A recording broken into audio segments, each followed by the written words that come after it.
By the late 1950s, white-owned firms were realizing that there was significant money to be made in the African-American housing market. So you started seeing the phenomenon also of larger, better financed white-owned firms starting to build for African-Americans in places like the other side of Lee Road here.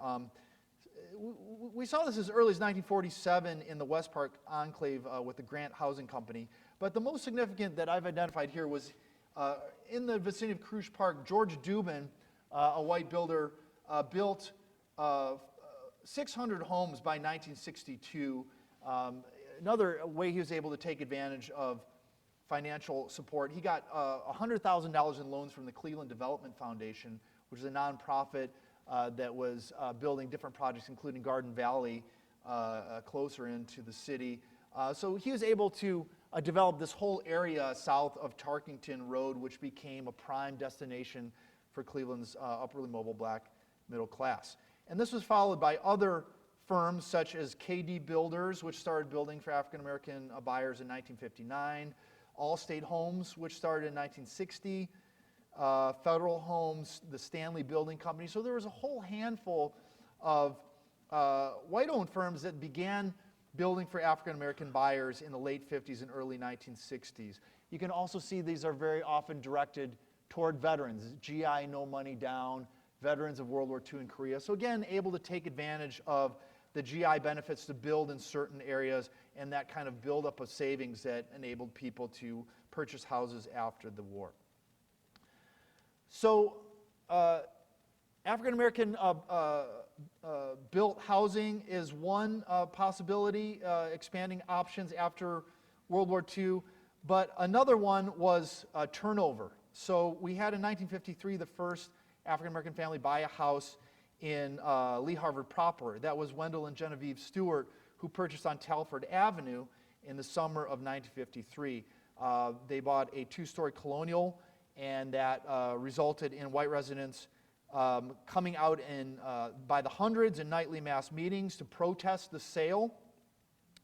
This was resolved by providing police protection and talks between neighborhood residents and Mr. Stewart and his lawyer and pastor, overseen by Mayor Thomas Burke himself at City Hall. This protection by police protection was continued for 6 months. The Stewart's house was vandalized on one occasion following the discontinuation of that protection, but eventually they came to have better relations with their nearby neighbors. And we didn't see significant numbers of African-American families moving into that area until about 1957. So families like the Stewarts were known as pioneers because they were willing to risk that hostility and be the first to move into all-white areas. By 1957, that northwestern quadrant is starting to be substantially African-American, as I showed you in that earlier map.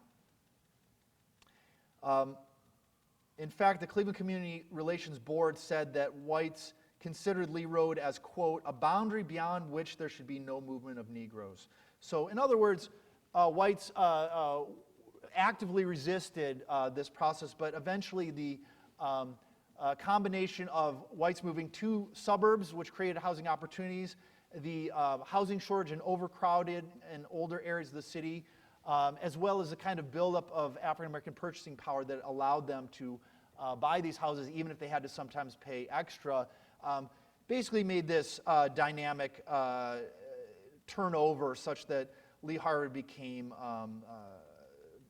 very rapidly a black middle-class neighborhood over about 5 years in the 1960s. In 1958, a white homeowner was ostracized by his neighbors for considering selling his house east of Lee Road to African Americans. And the first successful African American purchase east of Lee Road was in December 1960. So in 1961 to 62, we saw a massive kind of turnover of housing in these blocks all the way to the Warrensville Heights border. There was a lot of tension, but only 2 reported instances of vandalism. And Cleveland Press reporter Julian Kravchuk actually did a feature on this. That's what you can see this picture is from, with the write-up with a for sale sign. In fact, there was more harassment directed at the white homeowners willing to sell their houses than there was at the incoming black residents themselves. And again, this relied oftentimes on aggressive sales tactics that played on the racial fears of white residents. In fact, it took advantage of white sellers and black buyers. The idea was to acquire these properties for as cheaply as possible and then turn around and sell them at a markup to black buyers. Real estate sellers used the city directories, especially the crisscross listings in the back of the index that listed the owners on a street, and they very aggressively solicited them and told them, you know, you're going to lose money if you don't sell. How would you like to live next to black people? And in order to generate a rapid turnover. This one homeowner got some 30 cards from different real estate brokers pressuring her to sell her house. And so this generated, again, a rapid turnover, popularly known as white flight. And again, a lot of African American buyers end up paying a premium for these houses, but for the most part, they were willing and able to do that because they ended up getting high quality housing out of it. In fact, some of these new black buyers were kind of indifferent on the question of integrated living. Some whites feared that African Americans wanted to have, as it was called at the time, social relations with them, and they felt uncomfortable and awkward about that. But a lot of the black buyers said that they were mainly just looking for good quality housing. For example, Mrs. Louise Usher, who was the first in the first black household to buy on Invermere Avenue, shrugged off white departure, saying, "White families have a right to live where they want to. If they don't choose to live in a neighborhood with colored families, that's their right." So in other words, they want to get the housing that they deserve and that they can afford, and if white people stay or not, they're not that concerned about it. This process, again, took place over about 5 years. Interactions between the former white residents and their new black neighborhoods ranged from distant, cool, even hostile, to friendly, as whites realized their neighborhoods were, quote, easy to get along with. However, the vast majority of whites moved out fairly rapidly, save for a few elderly homeowners who sometimes remained in the area into the early 1970s. By 1965, Lee Harvard was 75% African American and growing. And interestingly enough, the Lee Harvard Community Association, which became a very important vehicle for neighborhood reform and activism, it was founded in 1957, and you can see while the neighborhood is still integrated, it doesn't seem to be very well attended, this meeting. But this actually became more and more well attended and more active as the neighborhood became majority African American. Okay, so the final period that I want to talk about here is the period after 1965. And some of the themes that I want to cover during this period is this kind of continuing demographic turnover, and especially Lee Harvard as a destination for older city neighborhoods. Areas like Glenville and Mount Pleasant had been prior black middle class strongholds, and now people in those neighborhoods were oftentimes selling their houses and moving to Lee Harvard. The scatter site public housing controversy under the Stokes administration I referenced earlier. Again, we need to understand it in the context of all those kind of battles over development in the earlier decades. Black ownership of the Lee Harvard Shopping Center. From 1971 to 1976, the Lee Harvard Shopping Center was described as the largest African American owned commercial property in the nation. And it was bought by a bunch of African American investors, which I'll tell you about in a minute. So there's, in keeping with the kind of black pride and black power as a kind of economic expression, as an attempt to kind of have community control over that property. Neighborhood-based reform movements, especially around restricting the availability of liquor and revitalizing the business strip. And then finally, the kind of onset of African-American suburbanization, so moving out of Lee Harvard to nearby suburbs like Warrensville Heights, like Maple Heights, like Shaker Heights, such that by 1980, we can kind of revisit what's happened in the years since, and especially since 2008. So the first thing I would like to cover would be the earlier I've told you about the earlier zoning controversies that kind of set up this conflict between African-American homeowners in the area with Carl B. Stokes, the first black mayor of a major U.S. City. And the plan was to build 274 single-family homes on spacious lots that were nonetheless public housing. They were available for purchase by residents at a 1% interest rate. The eligible families were to be families displaced from urban renewal projects, in other words, inner-city families. They would have paid $40 to $80 a month. And so there was an attempt to kind of couch this in terms of being in keeping with the single-family design of the area. And initially, the councilman, African-American councilman for the area, opposed this proposal on the grounds that it would strain the existing city services. As we mentioned, there were problems with drainage in the area. But even when Mayor Stokes promised upgrading the infrastructure, opposition developed. And this is where we see an expression of the upwardly mobile black middle-class homeowners as concerned themselves about the protecting their investment. There were quotes that suggested this might further segregation on the metropolitan level. Why don't these public housing units get put in white neighborhoods and scattered around the city as a whole? So Mayor Stokes, for his part, responded by calling homeowners in the area black bigots. And so this kind of set up an intra-racial, class-based controversy and divided people along those lines on a citywide whole. The plan passed, but the enabling legislation for the necessary street and infrastructure upgrades never made it out of the white-dominated city council. And so basically, Mayor Stokes was foiled in this attempt to build housing and an embarrassment to his administration. But we can get a better sense of what was the kind of mindset here if we look at some of the other kind of attempts at neighborhood reform and activism, whereby these new, in many cases, black homeowners set out to, as they called it, protect their investment. Many of them had moved from Glenville and other older neighborhoods that experienced overcrowding, deterioration of the housing stock, and so they were determined to maintain this as a viable place to live. Here's another shot of that Lee Harvard Community Association, this one from 1979, and you can see that it's maybe a smaller venue, but this actually became a more active organization as time went on and as the area became a majority black neighborhood. So what were some of the particular reform efforts that were mounted in the neighborhood? One of the first would be around housing. Lee Harvard itself was a newly built area, and residents were typically well off. There were many teachers, business owners, professionals, and city employees who lived in the area. So there was little cause for concern about the deterioration of the housing before the 1980s at the earliest. As late as 1977, the only mention was of unpainted homes and broken garage doors, which were reportedly on the rise. However, as early as 1965, residents expressed a need for, as they called it, neighborhood conservation. So again, that's an indication they wanted to preemptively make sure that these homes were maintained to their best of people's abilities.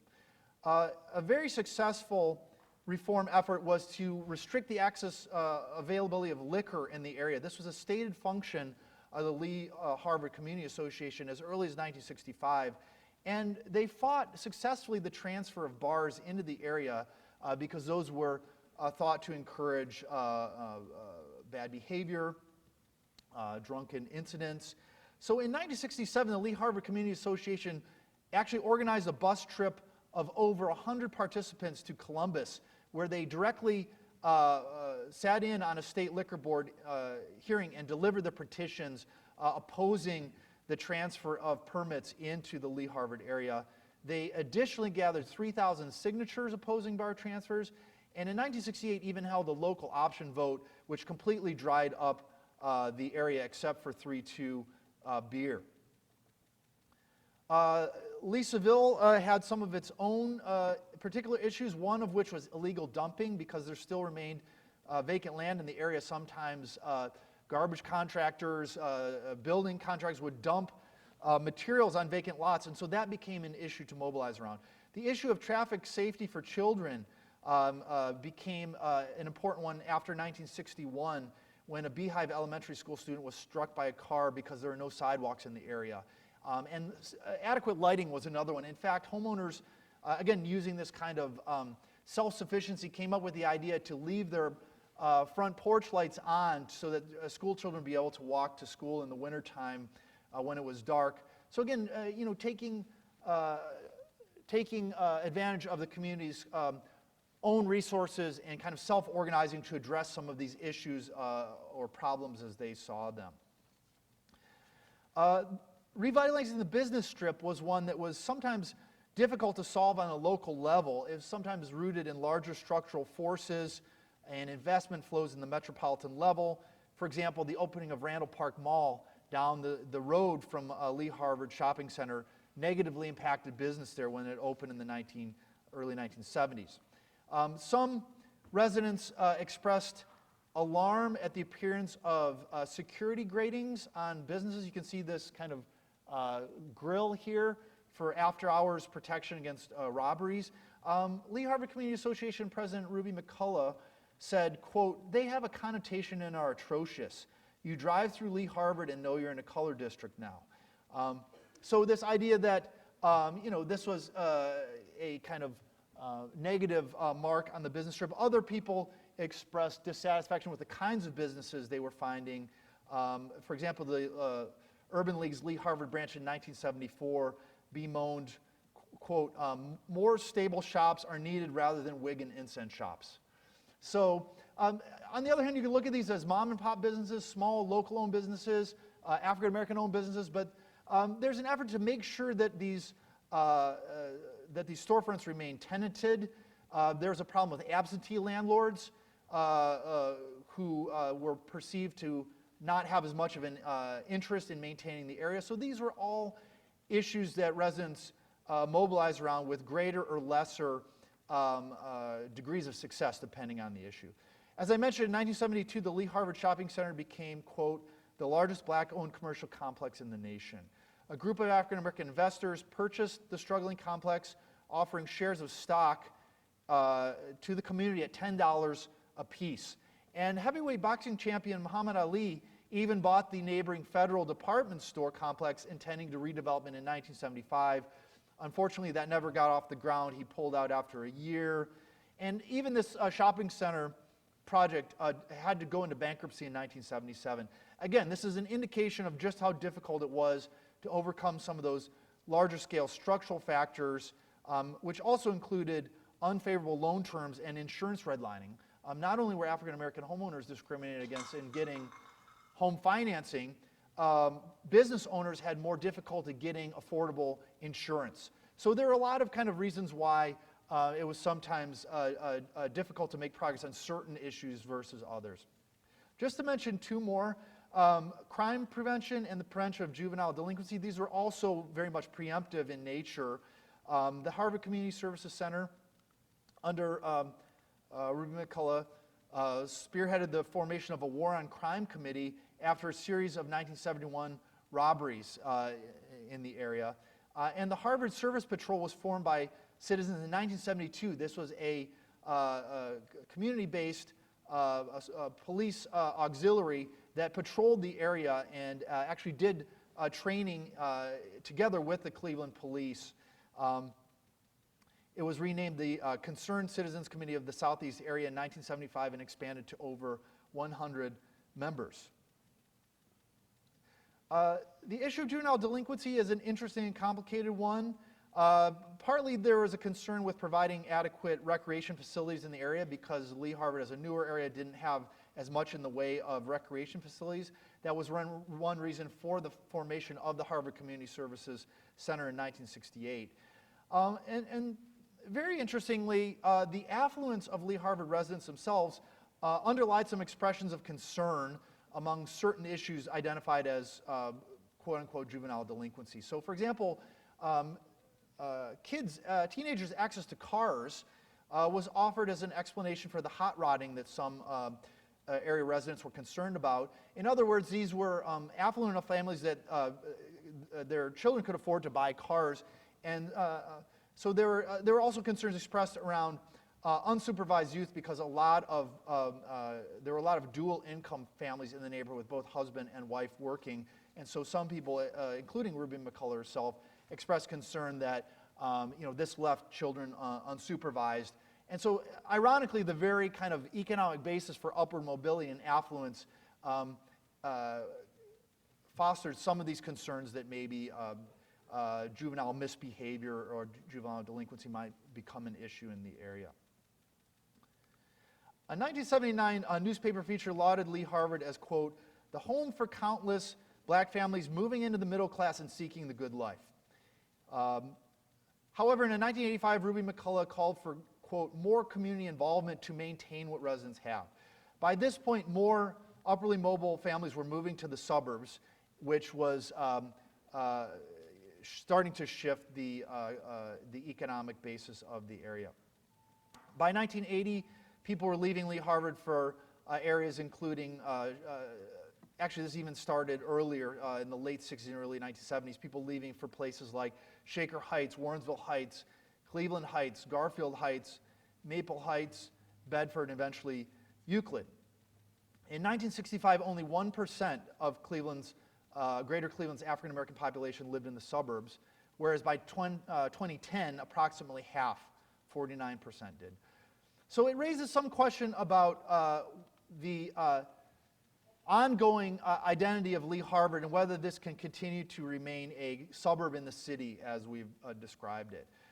Despite the housing crisis surrounding the Great Recession that hit in 2008, Lee Harvard has retained its core homeowning, although by now often elderly component. And some members of the younger generation have chosen to move into the area, either moving back into houses owned by their parents, or in some cases, moving into new housing built. The newest street in the area is Sunny Glen Avenue, which has townhouses starting at around $200,000, 4 times the city's current median home value, and nearly double that for the metro area as a whole. So I feel like we have good reason to hope, considering the persistence and resourcefulness of residents in the past over the long historical interval I've explored with you today, that we have good reason to hope for Lee Harvard continuing as a suburb in the city into the future. Plenty of time for questions, and Molly is walking around. We do ask that you ask your questions into the microphone. I'll put the map back up so we can look at that. This is an active area of research right now, and including my own, I'm currently collaborating on a research project to look at this issue. And we're still trying to figure out how widely known this was. We do know that these maps were not discovered by historians until the late 1970s. I've uncovered anecdotal evidence that residents had rumors about this as early as the mid-1950s. And the term itself, redlining, came into common usage in the late 60s. So people knew something was going on, but these actual maps may not have come to light until relatively recently. There's also some question about banks themselves, because these were supposedly top secret, and the government made these after consulting with banks, but we're not clear on how widely distributed they actually were. We're still trying to figure all that out. But the key point here is that the government signs off officially on this discrimination that had been institutionalized into the real estate industry for some time. In fact, a lot of the people hired by the Homeowners Loan Corporation were real estate professionals. So it's not that the government invented this kind of discrimination, it's that by signing off on it, it gives it a kind of staying power and legitimacy that it would not have otherwise had. And it really necessitated some serious backtracking. Activists like the NAACP and Urban League filed suit and started to slowly roll back this discriminatory practices as early as 1948 with Shelley versus Kramer. But it took many years, some 30 years to peel this back. It's really not until the 1975 Home Mortgage Disclosure Act where we start to get some of the protections. The 1968 Fair Housing Act, voluntarily, there were a series of reforms that helped to rectify this. but you have at least a 20-year period where the government is either openly abetting or looking completely the other way and sending a signal that this is all right. So I hope that answers your question. Thank you.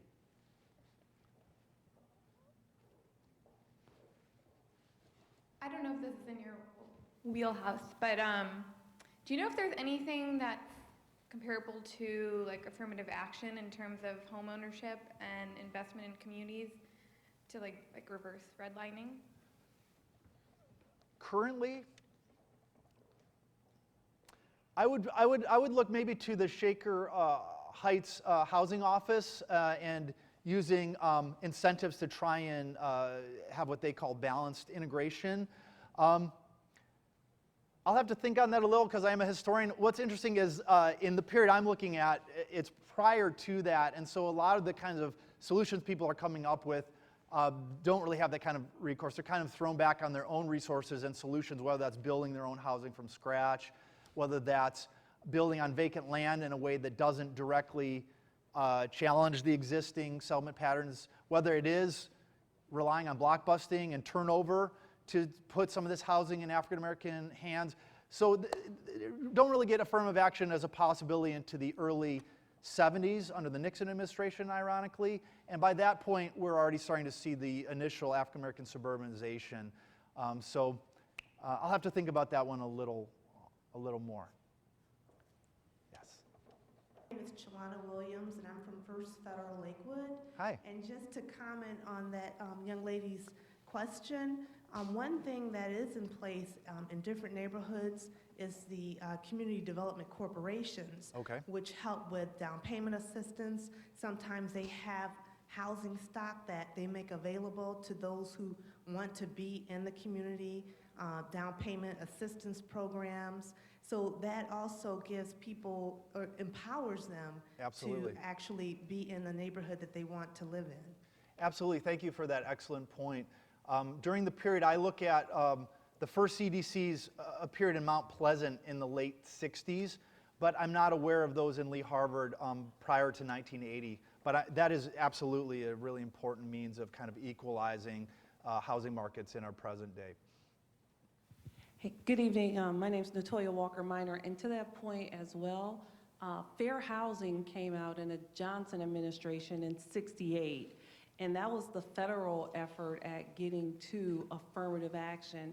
And offices of fair housing continue to exist across this country. We have one in the city of Cleveland.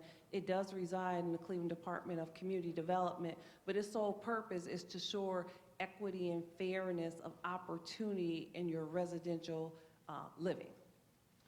Absolutely, and thank you for that context. Although with reference to Lee Harvard, by 1968, when the Fair Housing Act is passed, it's already a overwhelmingly African-American neighborhood, over 80%. So again, a lot of the changes that I'm discussing here took place prior to these protections that are now so important today. So people were thrown onto their own kind of resourcefulness and devices in a segregated housing market, actually what was called a dual housing market.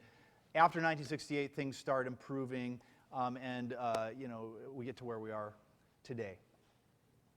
So a comment and a question. In terms of the maps, I think it's, and the first question, it was FHA actually that before these maps were drawn came up with their own ranking system and distributed points and determined that certain homogeneous communities needed to be maintained in a certain way. So somebody who was African American or various ethnic groups were not awarded the same types of points, which that led to the development of the map. So that was basically many of the discriminatory programs and problems we have in our cities and the way they've developed came about because of actions of the federal government, which hasn't really not been recognized. And then, as was commented later on, efforts to try to undo some of those things. My question, go ahead. I was going to say absolutely. An even further wrinkle is that these maps didn't start to be made until 1938, and from 1933 until 1936, the Homeowners Loan Corporation actually bailed out a substantial portion of black homeowners, which is another really new area of research. So how is it that they're bailing out black homeowners for a few years as long as they're staying in segregated neighborhoods, but then they're going on to make these maps. I don't want to get into too many complications, but this is my next area of research, and it's extremely convoluted to figure out what's going on there, how are they making these decisions. But apparently these maps were like an attempt to kind of set up the post-depression housing market, and they clearly did that. A lot of these areas that are marked as, investment challenged have remained so to the present day. I mean, there's Crabgrass Suburbs book that really documents how much of the FHA policies. So my question is, in some of the photographs you had from the late 60s and early 70s when the development was really beginning to take off, it looks like the roads were not paved in many of those photographs. And I was wondering, in your research, do you come across anything about some of the maybe struggles that there were to actually have the city come in and pave some of these roads, and at what point did that actually begin to happen, and sort of what's the history of that?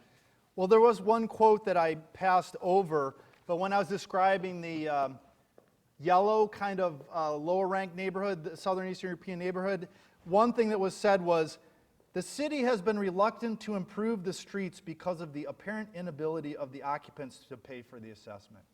So that gives you some sense really of how things are done, and is it that they were not able or willing to pay, or is they were presumed not to? And so as you're pointing out, a lot of these streets were not paved into the, say, early 1960s. Other questions?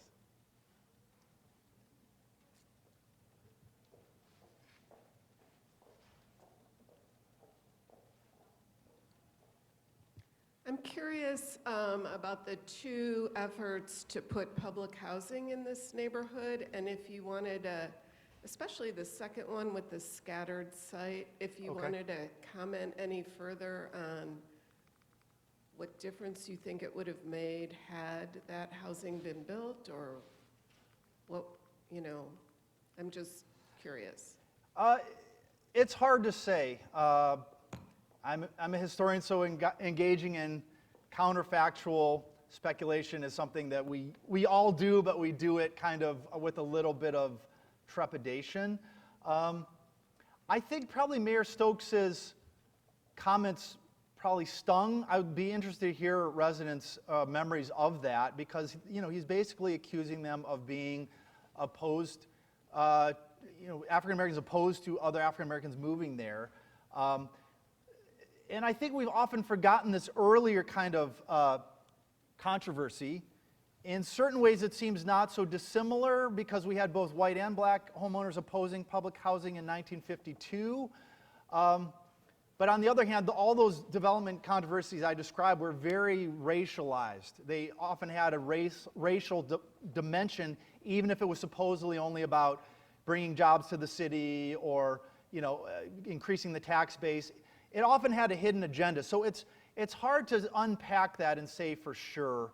And I think that, again, especially for people who'd moved out of areas like Glenville, which had experienced overcrowding and housing deterioration because of these structural factors that we're talking about, it's not that surprising that they would be reluctant to approve a public housing project. So in that sense, they're not that different than any middle-class homeowners, white middle-class homeowners. But at the same time, I think that Mayor Stokes was also trying to kind of call their attention to that community solidarity. So I'm not exactly sure how I want to answer that. It's a very difficult question, and that was one of the landmark kind of conflicts in the Stokes administration. I'd be really interested if anyone remembers those days to talk about what were the issues and how did the community, because even the community was divided over that. There were Leesville residents who favored the project, and then there were others who opposed it. So it was a very kind of divisive campaign.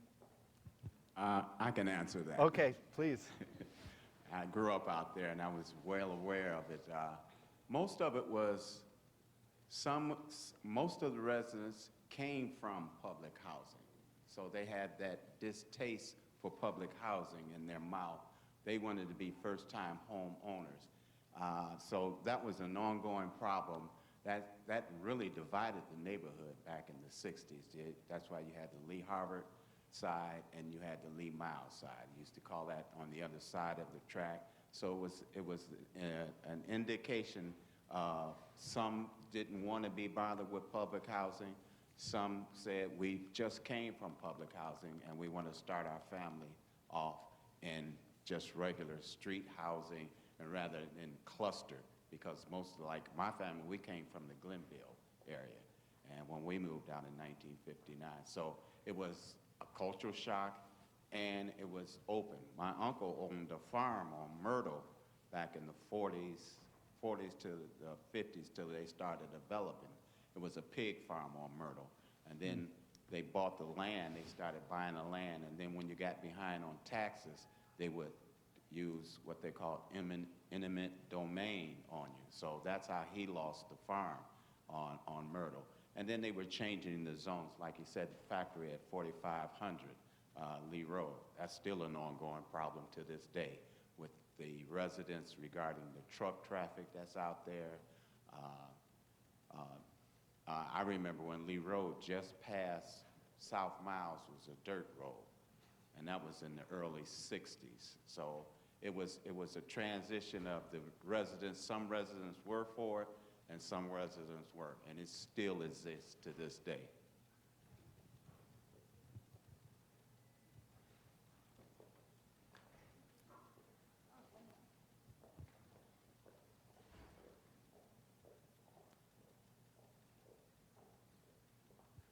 Good afternoon. This is very interesting stuff, and it's like a history lesson for myself because I grew up in that neighborhood. My parents bought the home that they live in today in 1965. I was in first kindergarten, maybe, something like that. But I think even as we fast forward to today, and you have some of the people who still live there and they care for their homes, and their homes are immaculate, and they have beautiful yards and gardens and all that. You have the people who are Section 8, and I'm not putting anybody down, so please don't misinterpret what I'm saying. But as far as taking care of property, my parents have to look out to blighted properties and homes that are, that are in need of some assistance, some help. And it's not really fair to the people who have lived there forever, who takes care of their property, and people who move in who are on some sort of public assistance. So I think that extends way beyond let's go back to the Carl Stoke days. And I think that he may have been misinterpreted. I don't think there was being a class that were being persnickety, but basically it's a class thing. So I would like to get your book and read it from start to finish, because what you talked about the last 2 hours, I thought was very awesome. So, and being the fact that I grew up in that neighborhood, and I went to John F. Kennedy High School, which is nestled right there in Lee Harvard. It's a wonderful. Oh, you didn't show that, did you? Not to engage in self-promotion, but please do read and buy my book. It's coming out March 1st is what they're telling me. Fantastic. And I've at least got the cover, but there it is. So thank you know so much. Where I'd like to see you, we have, my coworker here at First Federal Lakewood, we attend a lot of seminars, some put on by the Federal Reserve Bank, some put on by the OCC, and so on. You would be an awesome speaker. So I think you should try to get on their agenda. Let's talk. Thank you. That sounds great. And that's probably a perfect way to end, right? Do we have one more? One more? So back to the redlining map. Yes. In the green area, there was that small corner. I believe those streets were Talford, Tarkington, Walden. Those streets were pushed back. I forget what year Mr. Richards had told me when they were pushed back into Shaker. My question is, I know when those streets were pushed back, they were blockaded by the city of Shaker. In your research, did you find out why? Because we're, like, my office, I work for Councilman Terrell Pruitt. Our office is working with Harvard Community Service Center and both cities to get those blockades taken down.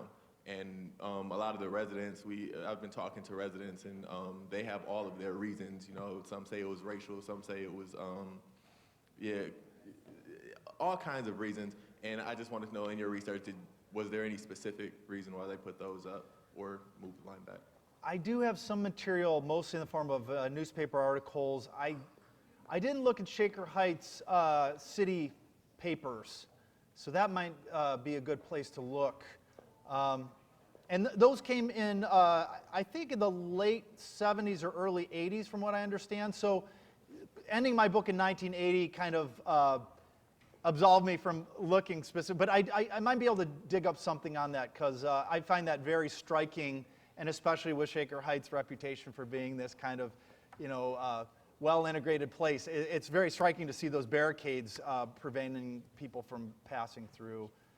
So I can look into it and get back to you. Thank you.